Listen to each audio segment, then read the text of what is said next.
তখন ইবলিস আবু হুরায়রা রাদিয়াল্লাহু আনহুকে বললেন, আমলটি হলো ইবলিস তথা শয়তান আমাদেরকে একটি আমল শিক্ষা দিয়েছিলেন। আপনি কি জানেন সেই আমলটি কি? আবু হুরায়রা রাদিয়াল্লাহু আনহুকে হুজুর সাল্লাল্লাহু আলাইহি ওয়াসাল্লাম বাইতুল মালের পাহারাদার হিসেবে নিযুক্ত করলেন। একবার এক হতদরিদ্র ব্যক্তি আবু হুরায়রা রাদিয়াল্লাহু আনহুর নিকট সাহায্য চাইলেন। এইভাবে 2 রাত সাহায্য চাওয়ার পর আল্লাহ রাসূল সাল্লাল্লাহু আলাইহি ওয়াসাল্লামকে তিনি বললেন যে, এক ব্যক্তি এসেছিল, আমি তাকে সাহায্য করেছি। তখন রাসূল সাল্লাল্লাহু আলাইহি ওয়াসাল্লাম বলেছিলেন, সে আবারও আসবে।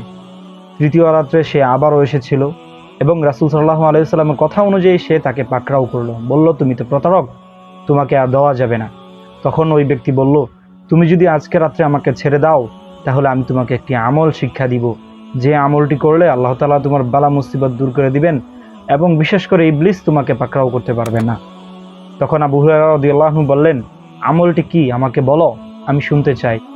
তখন ইবলিস আবু হুরায়রা রাদিয়াল্লাহু আনহুকে বললেন, আমলটি হলো প্রতি রাত্রে তুমি আয়াতুল কুরসি পড়বে আর দেখবে তোমাকে রাত্রে শয়তান পাকড়াও করতে পারবে না। তখন রাসূল সাল্লাল্লাহু আলাইহি ওয়াসাল্লামের কাছে আবু হুরায়রা রাদিয়াল্লাহু আনহু বললেন, কিন্তু আল্লাহ রাসূল সাল্লাল্লাহু আলাইহি ওয়াসাল্লাম তো আগে থেকেই জানতেন, কেননা আল্লাহ তাআলা ওহী নাজিল করে তাকে জানিয়ে দিয়েছিলেন। তখন আবু হুরায়রা রাদিয়াল্লাহু আনহুকে রাসূল সাল্লাল্লাহু আলাইহি ওয়াসাল্লাম বললেন, তোমার কাছে যে ব্যক্তি এসেছিল সে ছিল ইবলিস, কিন্তু সে সবসময় মিথ্যা বললেও এবার সে সত্য বলেছে। যে আমলের কথা তোমাকে বলেছে, আয়াতুল কুরসি যদি কোনো ব্যক্তি পাঠ করে আল্লাহ তাআলা তার বালা মুসিবত দূর করে দিবেন এবং শয়তান তার থেকে দূরে থাকবে, শয়তান তার শরীরে প্রবেশ করতে পারবে না এবং শয়তানের সর্বপ্রকার ধোঁকা থেকে নিজেকে বিরত রাখতে পারবে। তাই আসুন আমরা সকাল বিকাল কিংবা 5 ওয়াক্ত নামাজের পর আয়াতুল কুরসি পাঠ করি, ঘুমানোর সময় আয়াতুল কুরসি পাঠ করি।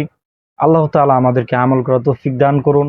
আর যদি এই ছোট্ট গল্প এবং আমলটি ভালো লাগে, ফায়দাজনক মনে হয়, তাহলে অবশ্যই হায়াটিক্সকে সাপোর্ট করে আমাদের সাথেই থাকবেন।